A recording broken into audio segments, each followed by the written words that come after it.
Good afternoon, everybody. It's wonderful to see you all here. My name is Rudy Jung. I'm the Director of Programs at MCAEL, and we're here to talk about our fiscal year 24 grants. So first of all, I just wanted to introduce all of the MCAEL staff who are here. Today, I'm joined by Kathy Stevens, who's our Executive Director, Grace Karambiri, who's our Program Manager. Tom Collins is here, and excuse me, Tom, I always stumble over your title, but it's the Manager of Administration and Grants. There we go. And I believe Kay Savoy is here also from our comms team. So today, this is our agenda. We're going to be covering a number of different things. We're going to start out with giving some of the context for our grants program. Talking about our new strategic plan, a bit about the county budgeting, and then also we'll delve a little bit into data on adult ESOL in Montgomery County. Then we'll go into the specifics about the grants program, this year's timeline, the grant categories, and looking also specifically at our application forms, the review process. And at the end, I will go over some details about how to access our grants portal. So with that, I'd like to turn it over to Kathy to start us off with an overview. Great. Hi, everyone. Again, it's so nice to see familiar faces and names, and thank you for being present. And I just want to double welcome Grace. As you all know, she's been with us a short time. I think about a month, and we're delighted to have her new on staff, even though we've had her help out in places before. So I just wanted to echo Rudy's welcome on that. So here we are for our grants guidelines. Once again, we've been doing this for a number of years now. So for some of you, this is old hat in some ways, but I do just want to set the context for this year, which as we continue to grow and evolve, our grants program grows and evolves with us, and paying attention to what's happening externally in our world, our county world, our state world, et cetera, too. So I'm going to start. For those of you who have participated, you know that we have a new strategic plan.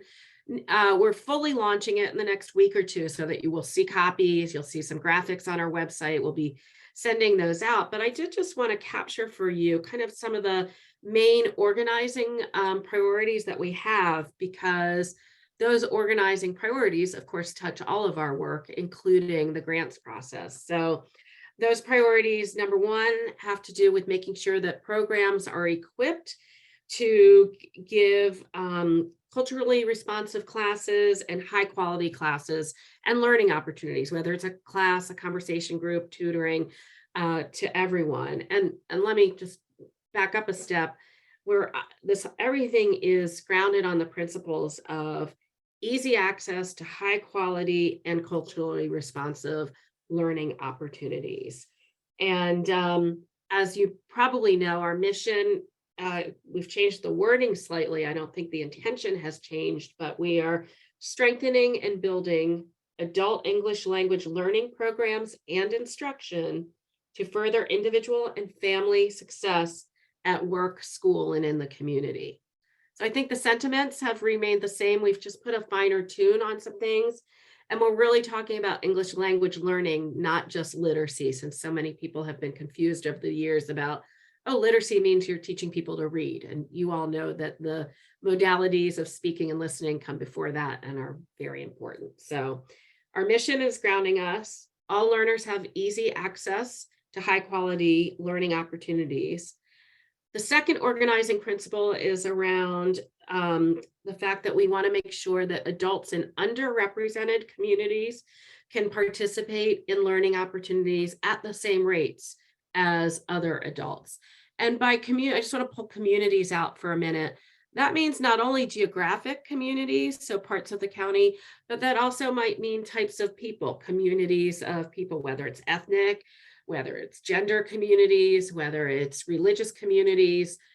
We want to make sure that we have access for people in ways that underrepresented adults can access classes. One of our other strategic priorities, and we certainly know you all are working on this with us, that MCAEL is the recognized advocate and resource for all things adult ESOL. And obviously that goes to the strength of the coalition and the strength of your programs as well. And then lastly, an organizing principle for us is that we are having practices and programs that further our equity goals and our commitment to equity and throughout the coalition as well. So our strategic plan, again, you'll see parts of this. We'll be talking about it, I'm sure, in the work that you're doing in in program meetings and trainings and all of that, because it certainly will infuse all of our work. But I just want to say that that's going to be some framing concepts, and you'll see this later in today's meeting around framing concepts for what we're looking at in the grant process, and how the grant panel will be looking at things as well. One of the things I always try to address at this meeting is, well, how much money will we have? What does the county budget look like?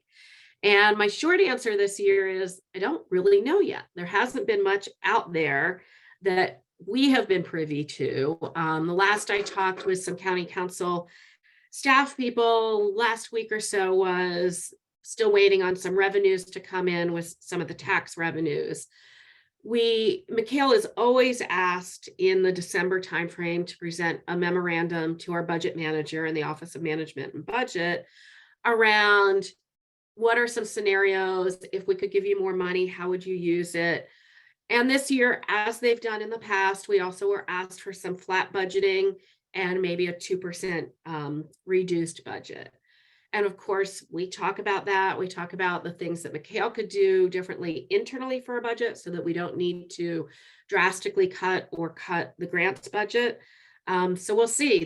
The county executive presents his budget to the council actually in about a month. It'll be mid-March. It's March 15th. So we certainly will have more information then. And in the weeks to come, I hope that we'll be able to glean some more information as well. So, we're always strong advocates for continuing to increase what we can provide as grants to you all, and what we continue to need to support our infrastructure and bring on wonderful staff and keep wonderful staff. And we also, I see Danny joined us. Danny Kilo is one of our newer staff members working on data and all kinds of things. You'll see some of his work later in this presentation. So that's all I have to set the stage for where we are. Rudy, do we have a minute? If there are any quick questions, questions or comments for me, I'm happy to take. I'm just curious, is the only money that MCAEL gets from Montgomery County government? No, we have funding from the government, both for the grants budget and our own operating. We also get funding through our own grant writing and foundations, corporate, individual donors, and things like that. Okay, because somebody just asked me that recently, and I said, it's a good question. Yeah, appreciate it. Good. There is a question in the chat. Are those strategic goals in writing somewhere to refer to at a later time? Yes, they will be. Everything should be up on our website. I'm hoping in the next week or 10 days, and we'll make sure not only it's on the website, but that we will, of course, be putting it in our newsletters and things like that. Yep, great question.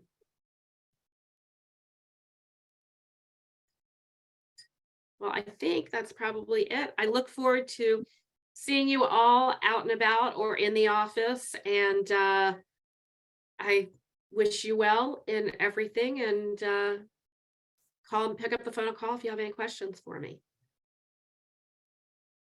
Thank you, Kathy. You're welcome. I can't stay on the whole meeting. I have another meeting at 1:30, so I will say goodbye now. See you. So the next part of the presentation is mine. I'm glad Danny has joined us today because he's responsible for helping get together some of the slides you're just about to see. So in terms of adult ESOL needs in Montgomery County, this is just to provide you with some of the most updated data that's available. According to the latest American Community Survey, over 132,000 adults in Montgomery County report that they speak English less than very well.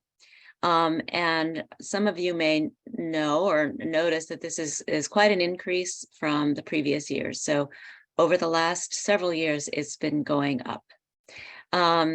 And also just to mention that this is the same figure that is talked about by the Census Bureau as limited English proficient, but we are now attempting to find another term that's not deficit based for this, but it is does refer to, when you see in other places limited English proficient population, this is what it means. People who self-report that they speak English less than very well. So every year we have an interactive data presentation on our website. If you look at our website now, we have the FY21 data still up there.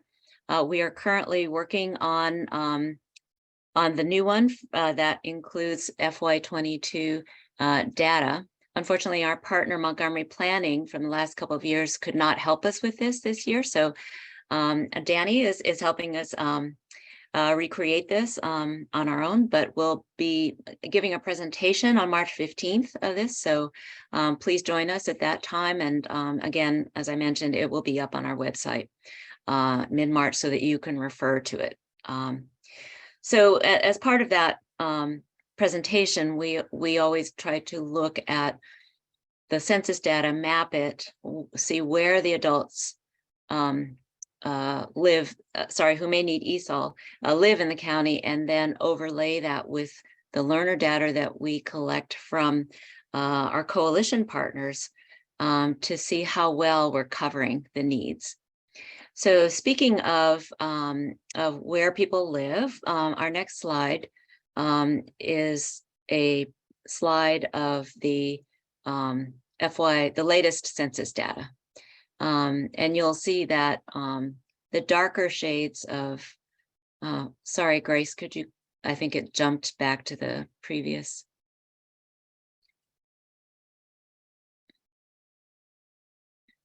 Sorry, is it not showing? It's showing now. Yeah, this is great. So on this map, the darkest areas are actually the places where there are the most people who say they speak English less than very well. And we've always tried to see, whether class sites and, opportunities correlate with those areas. Next slide, please. We're also able to analyze our data by language group. And these are the language groups that the Census Bureau uses: Spanish, other Indo-European languages, Asian and Pacific Island languages, and other languages. And just to note, in the other languages, I think the largest ones there are the African languages and including Amharic. I think that accounts for most of the other languages. But in any case, we we have this information that we can use to see who in our communities are accessing classes. Next slide, please. We're also able to take the data from our coalition partners, which we appreciate very much, thank you, to look at, especially recently, how well different places are being served in terms of online and in-person classes. So we all know that since the pandemic, there have been sometimes, especially in the beginning, there were only online classes. And now we are moving toward having some in-person classes. Now, keep in mind, this is fiscal year 22 data, but it shows that the number of learners who had access to in-person classes were far fewer in East County, Eastern Montgomery, and Silver Spring. I'm sorry if the numbers are a little bit small there. But you can see also that there were far more online classes than in-person classes in fiscal year 22. And this is for many different reasons. There are many different factors, as many of you know, that contributes whether your program can have an in-person or an online class. And it also depends on, whether learners want to take online or in person, and likewise, whether instructors want to teach online or in person. Next slide, please. But we did find that this is a very telling chart. So we were thinking about, and we had heard anecdotally that, during the pandemic years, there was a group of learners that were being left out when classes went online. And this shows you, anyway, for FY22, that there were far more beginning literacy and low beginning learners who are attending in-person classes than the higher levels. It's just easier for them to learn that way. And also pedagogically, we know that that's a better approach, especially for, well, in general, but especially for beginner levels. So these are just some of some information, some data that you can use as context for the grants as we look at our priorities this coming year. So I think that's it for my, oh, no, okay, overview of the grants program, excuse me. So we have been administering grants for adult ESOL with funding from the county since 2007. Last year, we granted $1.345 million, and those grants went to 23 organizations for 31 different programs. Last year also, we created a new category that was specifically for smaller programs. It was $5,000 and under, and for startup programs. And we are trying to encourage more organizations to think about providing classes for their own communities. So the overall objective of the grants program is to increase the number of classes that people have access to, as well as to help improve the quality of instruction that leads to learner gains. We have always really believed that different types of learning opportunities need to be available in the county for different types of learners. There are those who will want to and have the time to take formal, more structured programs where they can take class 3 times a week or 2 or 3 times a week for more than an hour, like 3 hours or 4 hours a week. And then there are others who they may just need a drop-in program where they can go to once a week for an hour or whatever, but we feel that there should be many different kinds of opportunities available. And so it's kind of linked to this next point that there are a diversity of provider organizations across the county, and we feel that it's very important that this diversity. We're also trying to reduce barriers to learning, and so we try to allow people to use their grant funding for things like childcare and transportation for learners to enable more of them to attend class. And separately, we actually have in the last year or so really been focusing on the technological barriers as well. And thinking about working directly with Montgomery Connects to help get more laptops into learner hands, people who want to attend online classes. And finally, I just wanted to mention that this year we're going through a very important process. We have engaged an outside firm to actually review our grants process. We wanted to make sure that our process is as accessible as possible. We really do want to have, especially me, I've been doing this for several years now, and just having outside perspective on what our grant process looks like from people who have seen many other grants processes has been very helpful. But just to say that this process is ongoing. Some of you have participated in it already through being interviewed. And we have had them actually look at our application, the portal, everything. So our process may be a little bit delayed this year, or we're rolling it out in little bits and pieces this year, because we're trying to incorporate feedback from that process at the same time. So thank you for your patience. Any questions that I can answer?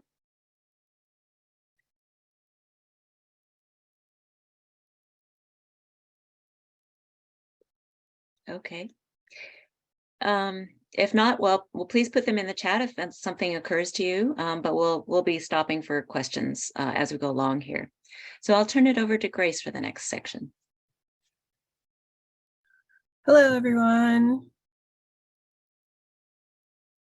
I wanted to talk to you guys about the grant timeline. So the grant, we're currently on February 17th, which is the online grants information session for potential applicants.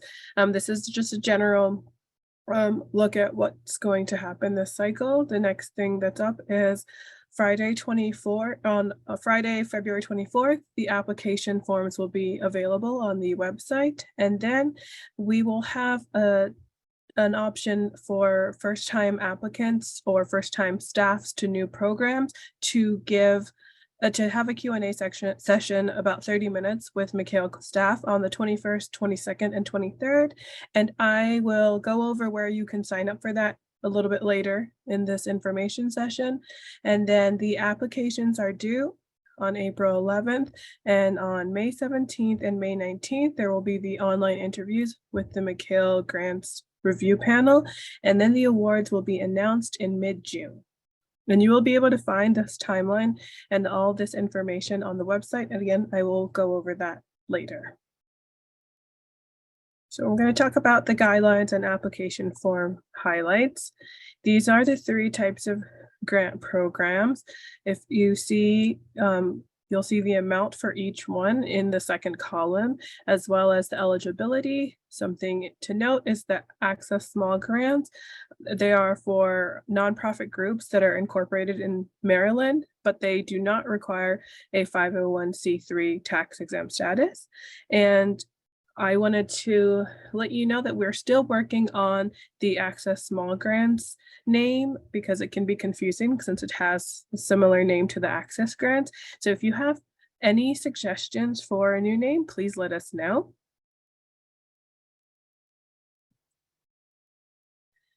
So I'm going to start with the program grant, and important thing to note about the program grant is it's there to maintain or expand established programs. They are for programs that offer 120 hours of instructional time, and they already have an established infrastructure. So they have staff, standard ESOL program components, and they are also able to show a track record that demonstrates that they can successfully carry this program. And they also have enrollment for its classes, so it's not drop-in, it's registration dates and start dates and end dates. For continuing with the grant program, like we discussed before, it's $20,000 and up, and you can use these funds for childcare and for transportation, as well as to strengthen program management and the capacity for the organization to deliver other services, as well as it can be used for indirect costs. The next grant type that I want to talk about is the Access Grant, which is designed to create access for those who aren't ready yet to join those formal classes like in the last grant type.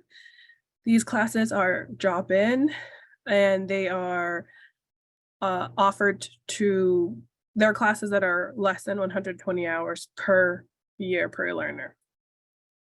This grant you can request for $7,501, so slightly above the Access Grant and right below the program grant. And you can use this fund for similar to the program grant, but it's instructor fees, professional development for those instructors, program coordination, textbooks, rent, Zoom licenses, and as well as childcare and transportation again. And then we have the last one, which is the Access Small grant. And last year we did introduce this the Small Access grant, and it's to encourage more communities and faith-based organizations to offer these adult English classes. And again, like I said before, you do not have to have a 501c3 tax exempt status. And it is an increase in last year's from 5,000 to 7,500. And again, if you have any names, please let us know. Again, the request is up to 7,500, and it can be used for instructor fees, childcare, Zoom licenses, textbooks, and to rent space. And in general, the funds can not be used for refreshments or foods or gift cards for volunteers, instructors, or learners. So this is what the funds cannot be used for. In terms of priorities for all these grants, the priorities are in-person classes and or drop-in learning classes in areas that are in need of service. So that tends to be these 20874, 20876, the Germantown and Silver Spring, White Oak, Colesville locations. And this is it's also important to target places that have a dense population of adult English learners. And these classes are for populations that currently do not have a lot of access to English learning classes. And there's also a priority for Saturday and Sunday classes. And I'm going to hand it back to Rudy. Thank you, Grace. Were there any questions so far on anything that's been covered? This is Jill Ross of Seneca Creek Church. Hopefully you can hear me. Yes. Hi, Jill. Okay, cool. Hey. So I just wanted to confirm what I think I heard. So I heard you say that there was not a like gift cards for the teachers would not be allowed. I just wanted to clarify, do any of the grants cover, I assume they do cover the salary for teachers or stipend for teachers? If you could just clarify on what we are allowed to provide teachers, that would be helpful. Yes, sure. So grant funding can be used for instructor fees. And it depends on the grant, but also some professional development time. So the time that teachers spend in training. There's a little bit of a difference between the program and the Access grant, I believe. I think the Access grants are up to 6 hours, if somebody else might confirm that of the staff. But that is not part of the Access Small grant. So I think that covers it. It's more that the gift card for anybody is not, we can't fund those. Okay, thank you for the clarification. Mm-hmm. I see that Shannon has her hand raised. Yeah, I'm sorry. I got a question that's kind of taking it back more to Rudy's part of the presentation. You had the slide that was showing people's languages based upon the census categories. And I know, you know, recently MCAEL added to the mid and end of year reports. You know, there's like a column where we put students' languages, which it seems like the information that MCAEL is collecting at this point is more specific than the information being collected by the census. So I'm just curious, you know, if there's a time that we as coalition members could see what that data looks like. You know, I just kind of like think I'm curious, you know, what our languages look like compared to the other members. Right. And this is something that we've been thinking about also. The collection of that information on languages is really allowing us to get a better idea of and not just to go on assumptions in terms of what the language is if you're from a certain country. We are working on trying to share more of this data so that all of you can see it and use it as well. Cool, thank you. Mhm.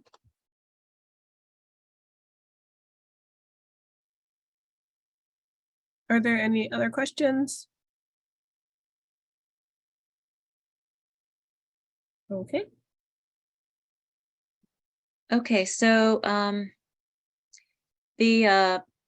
as with last year, the FY24 application forms are to be filled out online. You go online to the MCAEL grants portal, which I'll talk about at the end. But there is a narrative application form, which asks several questions. And then on that form, there are 2 or 3 attachments that are organizational supporting documents. It just depends on what grant type that you're applying for. The second form is an application data summary, and that will have one attachment, which is the data and budget workbook or the program budget workbook. And so responses are required for all of these, all of the questions. For the Access Small grants, if it's easier, we have a fillable PDF option that will be available.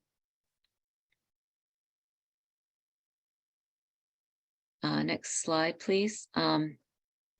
So in terms of the forms, because as I mentioned before, we are working to update our forms. The templates will be available by next Friday on the same date that the portal will open. Just to give people an idea of what the workbook will include, won't be that much different from last year.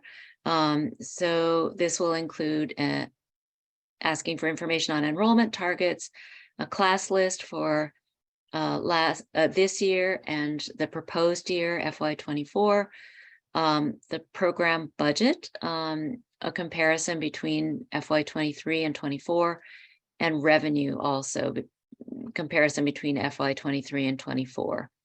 And then for the Access Small grants, it's a program budget form only. And as I'm talking about this, it occurred to me that I think Tom was going to speak to this slide. So maybe I will turn it over to you at this point. Sure. Yep. Happy to pick it up. Okay. Sorry about that. Everyone. No problem.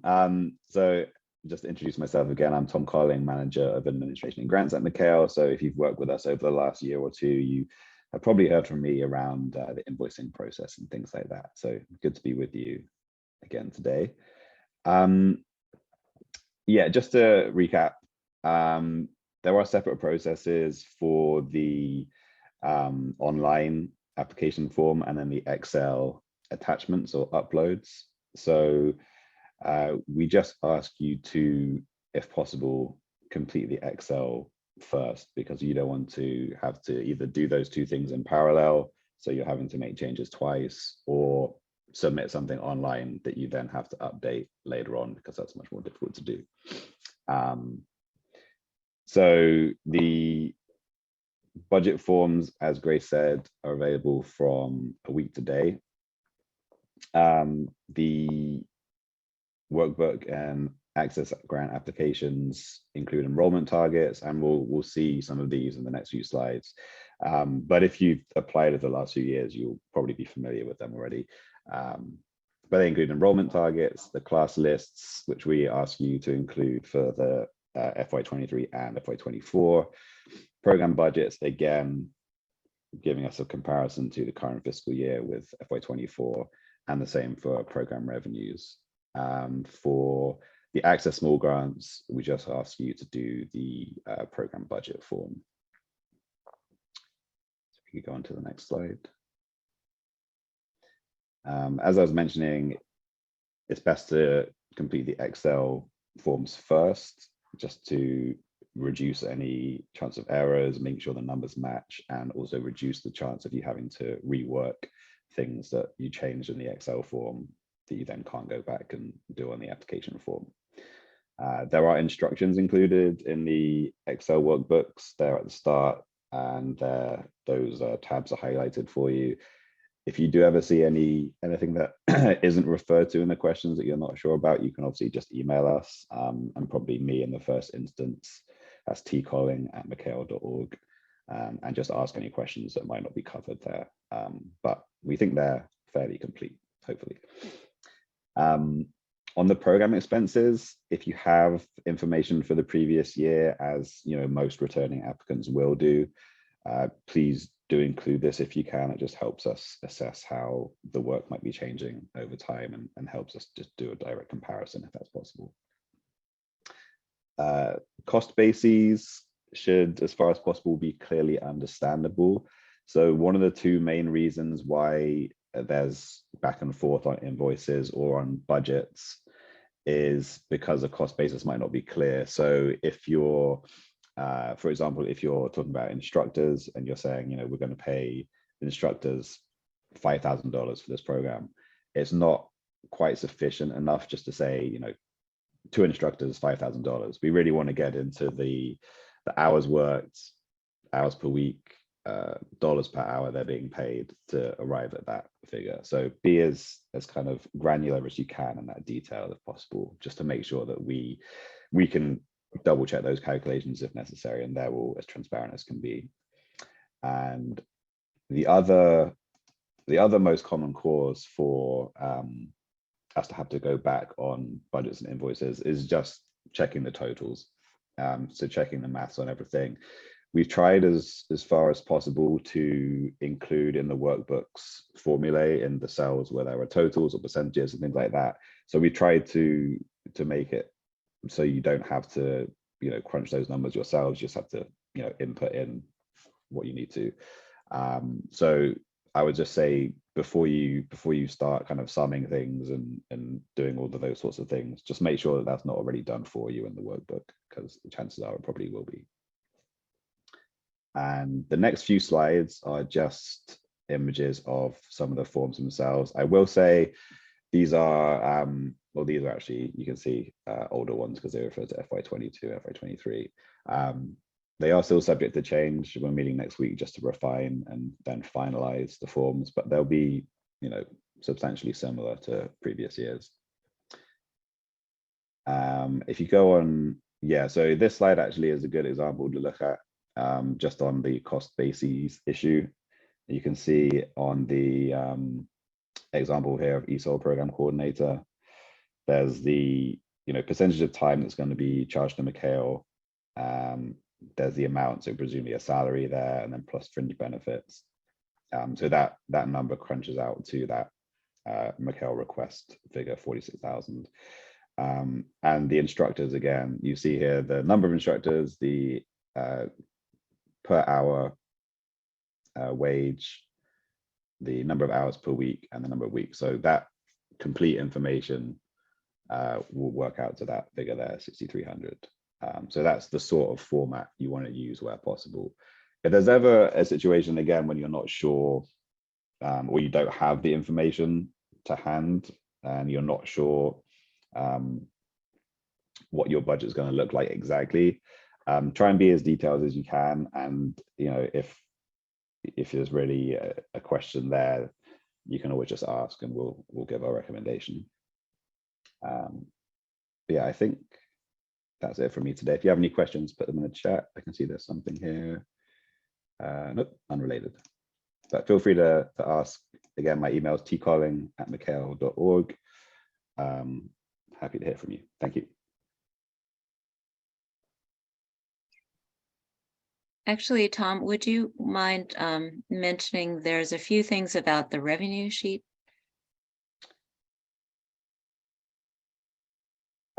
Sure. Yeah, we'll just go over this quickly. So as you see here, this is the revenue side of things. So this is for the access and program grants. Is this in the access small grants too? No, just for Yeah, the program okay. and access. Yeah, so you can see here,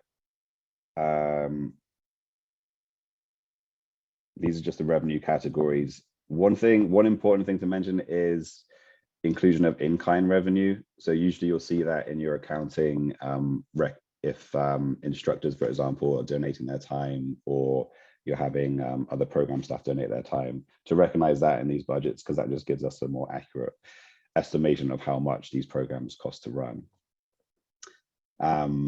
Also, the overall total should match the program budget, but you don't necessarily need to have R as in MCAEL have covering 100% of the program. So you'll see there are lines for foundation grants, government, United Way, corporate contributions, etc.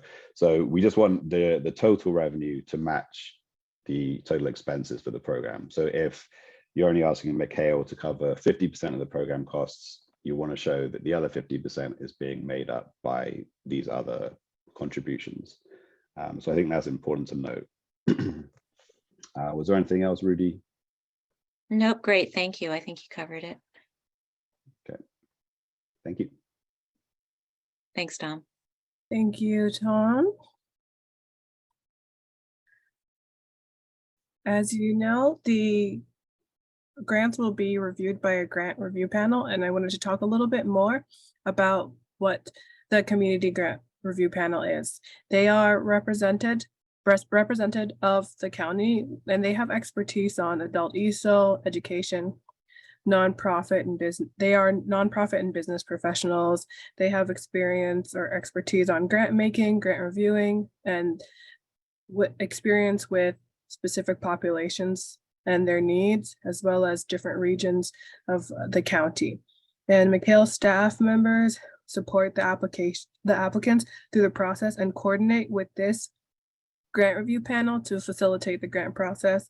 MCAEL staff members do not make funding decisions or participate in the funding allocation process. More about the grant panel review. They will review the applications and interview applicants. What they consider when they're doing the interviews is that these applications have clear indications of lessons learned throughout the year and how they will be incorporated into next year's plan. They also have thoughtfulness of approach for in-person versus online. As you guys saw in the earlier slide, there is a difference between the type of learner and what kind of classes they want. They're looking for evidence of flexibility in meeting the needs of learners, past performance. They're looking at to make sure that they're meeting grant requirements, and a complete application that includes budget details, as Tom was talking about, and that they are aligned with MCAEL's evolving work around access and equity.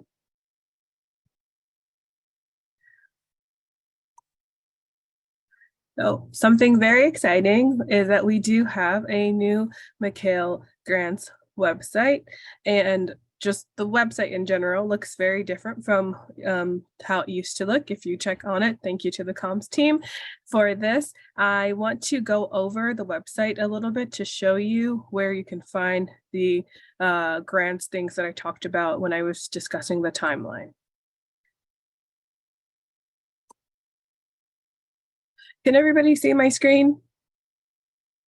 The new screen? Okay. Yes. Thank you. So you can go to mcael.org. There are so many different things that you can check out, but in regards to the grants portion, you want to go to For ESOL Professionals and click on grants.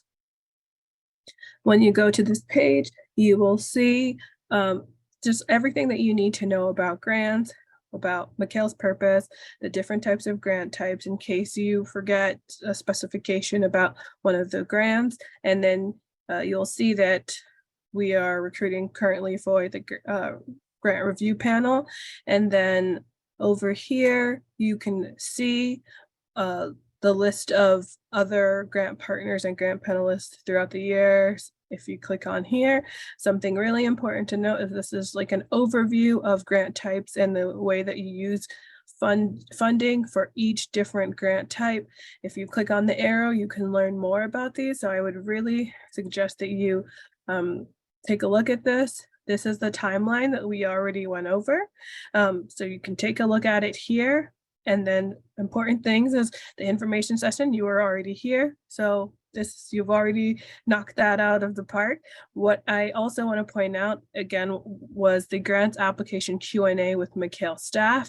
And if you click on this right here, it'll lead you to a sign up genius.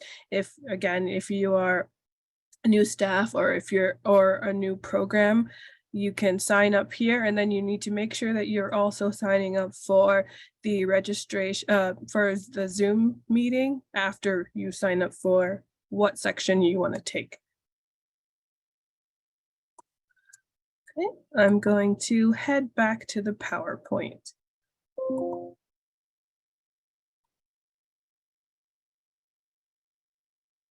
Okay, does everybody see my PowerPoint again? I just need to make sure that it's working properly.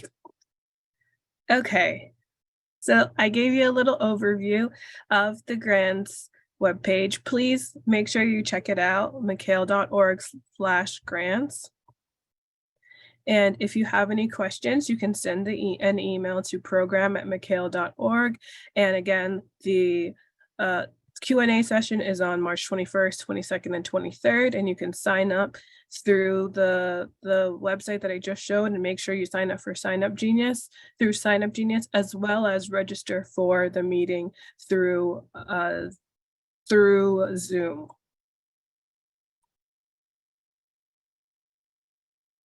We have a question. Yes, Megan. Yes, so in trying to sign up for that Zoom, it looks as though there's just 3. So you just sign up for the day. It's not a specific time on that day. Yes, just sign up for the day, and then Sign Up Genius will allow you to sign up for the exact like 30-minute session that you want. And just ignore the like time, because it's open throughout the whole time. Great. Okay, thanks. Any other questions? Okay, thank you. Thank you, Grace. Would you mind, sorry, the view that's showing right now is not the slideshow view. Would you mind seeing if you can adjust that to we're seeing the presenter view at the moment. Okay, thank you. That pretty much covered all the main content about the grants process, and I'm going to go into talking about how the grants portal will work. So for those of you who are already familiar with the grants portal, you're free to go unless you have any other questions.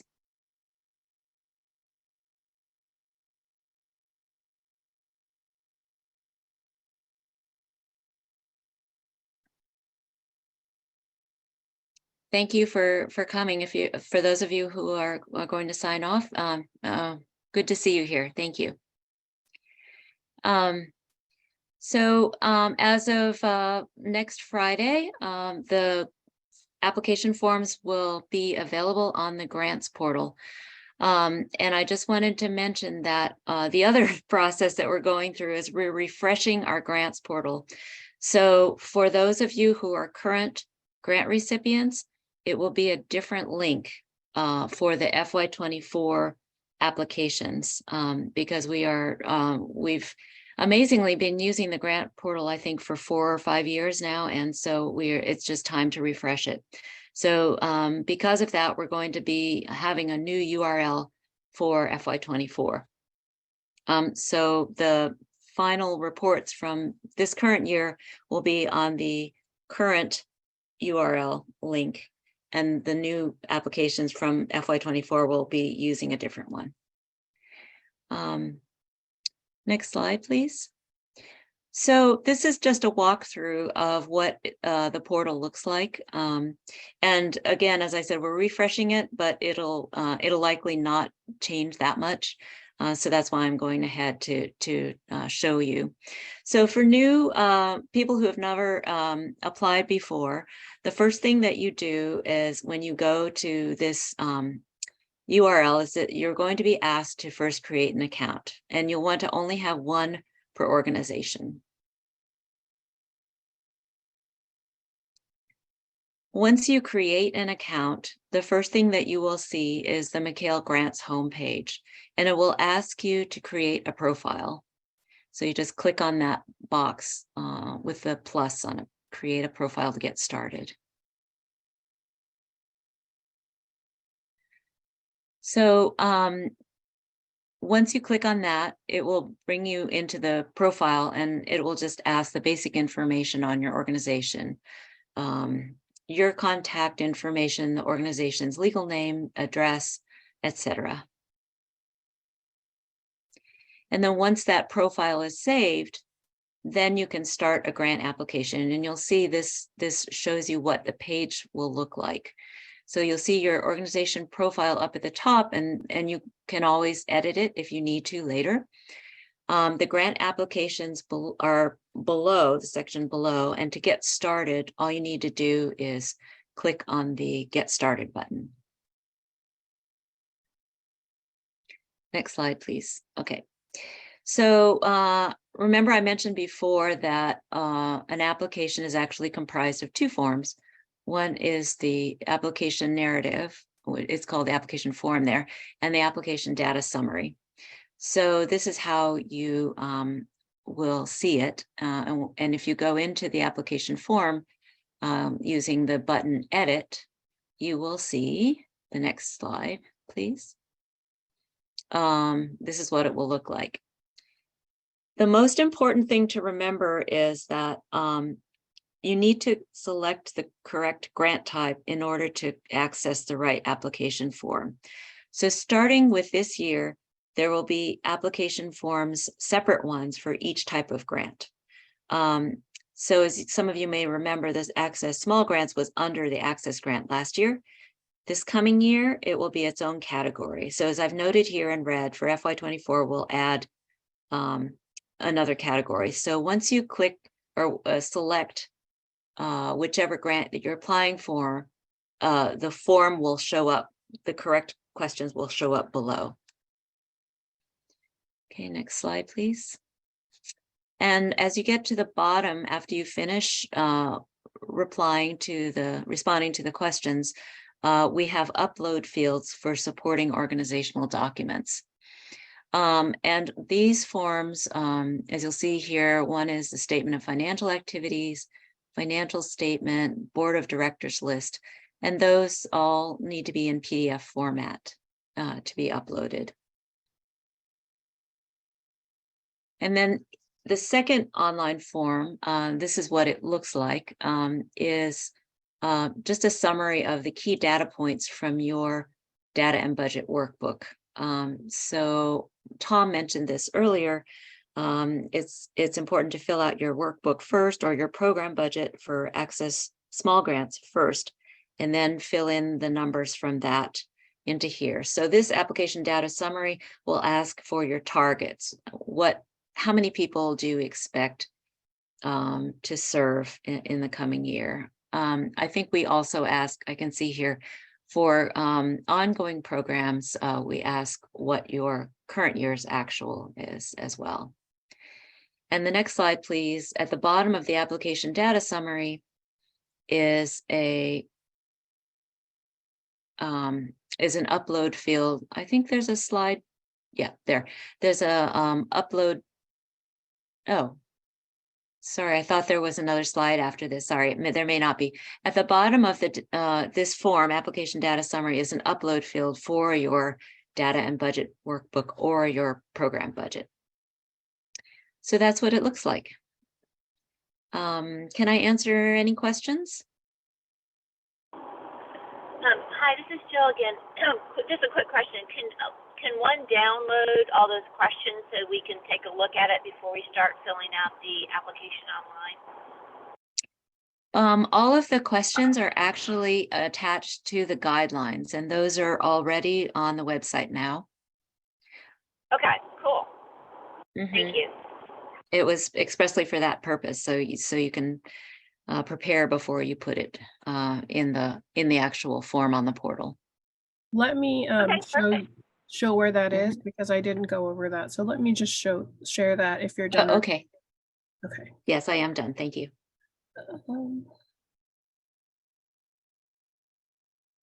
Give me 1 second.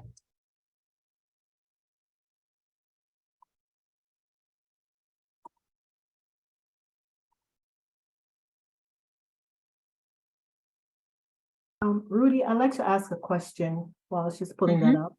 If you're applying for both access and program grant, how do you do that on the grant portal when you want to apply for both? Yes, you just start a new an application for each. So the little card, it says get started. You do that for your program grant, and then and then you just start another one for the access grant. Thank you. Okay. If you scroll down past the information session and the Q&A, you'll see that there are grant guidelines right at the bottom, and you can access the each grant guideline for program access and access small grant. And then if you continue, once this is available, you can actually go on here and also click here to start your application. I just also wanted to add to that, Grace, that the workbook templates will also be added to the bottom here next week. By next Friday.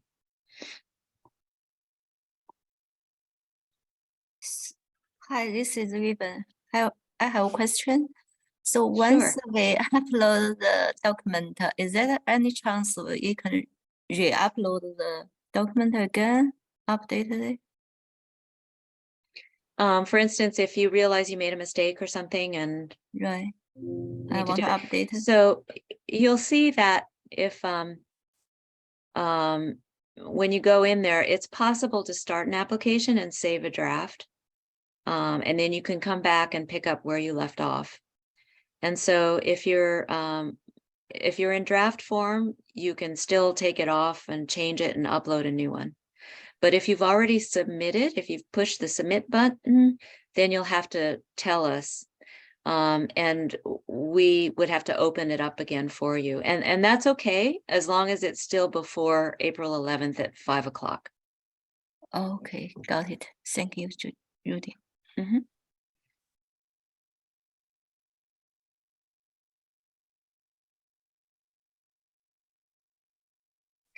So if there, I see we're at time already. So I'd like to thank everybody for joining us.